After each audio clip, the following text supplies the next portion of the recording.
नमस्कार दोस्तों, स्वागत है आप सभी का। दोस्तों, आज हम बात करेंगे औषधीय गुणों से भरपूर पौधा एलोवेरा, जिसे कि हम धृत कुमारी या फिर ग्वारपाठा के नाम से भी जानते हैं। जैसे कि हम सभी जानते हैं कि इस पौधे के जेल का उपयोग बालों के लिए, त्वचा के लिए, खाने के लिए, औषधि बनाने के लिए और गार्डन में भी इसका उपयोग कई तरह से किया जाता है। इस पौधे को बहुत ही सहजता से उगाया जा सकता है। 2-3 बातों का सिर्फ ख्याल रखने से ही हम इस एलोवेरा के पौधे में मोटी मोटी पत्तियां पा सकते हैं और पौधे को हमेशा स्वस्थ बनाए रख सकते हैं। तो चलिए सबसे पहले बात कर लेते हैं कि इस पौधे के लिए हमें मिट्टी किस तरह से तैयार करना है। तो इसके लिए जो मैंने मिट्टी लिया है वो 1 भाग गार्डन सॉइल लिया हुआ है, 1 भाग रिवर सैंड यानी कि रेत लिया हुआ है और 1 भाग कंपोस्ट, और साथ ही मैंने इसमें 2 से 3 चम्मच एक्सेल पाउडर भी मिलाया हुआ है। एक्सेल पाउडर को मिलाने से इसमें ग्रोथ काफ़ी तेज़ी से होता है। कंपोस्ट में कोई भी कंपोस्ट ले सकते हैं। गोबर की खाद अगर ले रहे हैं तो वो कम से कम 1 साल पुराना हो तो अच्छा रहता है। इस तरह से बनी हुई मिट्टी एकदम से वेल्ड्रन बनती है और एलोवेरा के पौधे को वेल्ड्रन मिट्टी ही पसंद है, क्योंकि अगर पानी गमले में ठहरता है तो इसकी पत्तियां खराब होने लगती हैं।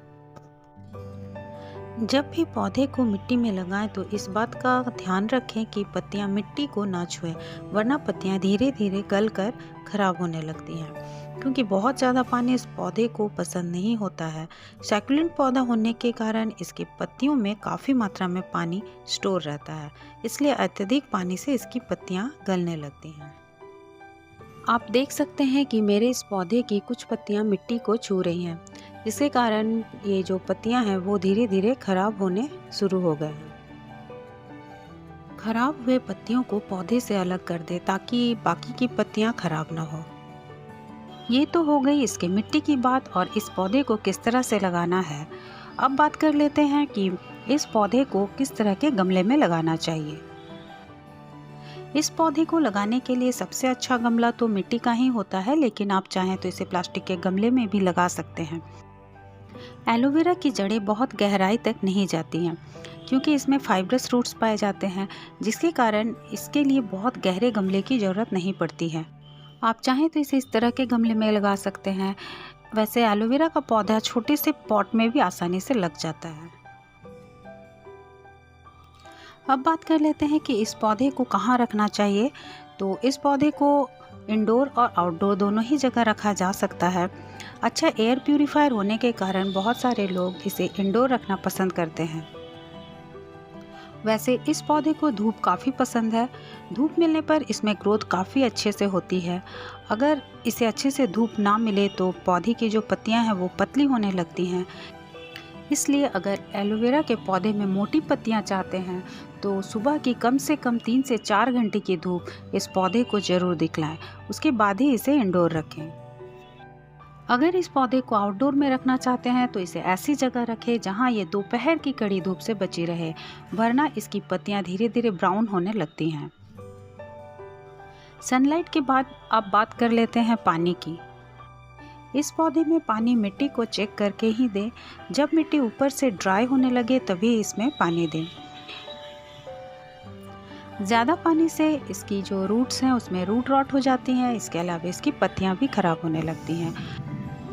अत्यधिक पानी की मात्रा से इसकी पत्तियां पीली भी होने लगती हैं, इसलिए पानी की मात्रा में हमेशा नियंत्रण रखें।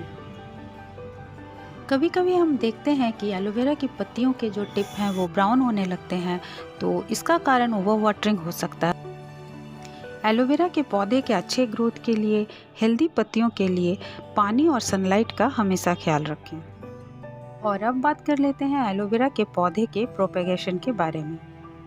तो एलोवेरा के पौधे को बीजों से लगाया जा सकता है, पत्तियों से लगाया जा सकता है, या फिर इसमें छोटे छोटे बेबी प्लांट्स निकलते रहते हैं, उन्हें हम अलग करके लगा सकते हैं।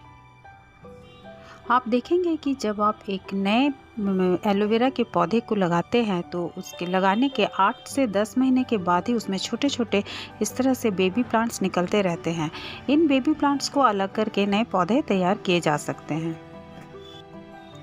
जब अत्यधिक सर्दी पड़े या अत्यधिक गर्मी हो उस वक्त इन प्लांट्स को ना लगाएं तो ही अच्छा रहता है। बात करें फर्टिलाइज़र की तो इस प्लांट को बहुत ज़्यादा फर्टिलाइज़र की ज़रूरत नहीं पड़ती है। साल में 1 या 2 बार आप इसमें कोई भी कंपोस्ट डाल दें। इसके अलावा आप इसके अच्छे ग्रोथ के लिए केले के छिलके की बने लिक्विड फर्टिलाइज़र भी डाल सकते हैं। तो दोस्तों, इस तरह से हम देखते हैं कि एलोवेरा के पौधे के लिए अगर इन्हीं कुछ छोटी छोटी बातों पर ध्यान रखा जाए, पानी, सनलाइट, वेल ड्रेन मिट्टी, तो इसका पौधा सालों साल हमारा साथ देता है। उम्मीद है दोस्तों आपको एलोवेरा से जुड़ी हुई ये बातें अच्छी लगी होंगी। अगर ये जानकारी आपको अच्छी लगी है तो चैनल को लाइक, शेयर और सब्सक्राइब करना ना भूलें। और वीडियो को अंत तक देखने के लिए धन्यवाद।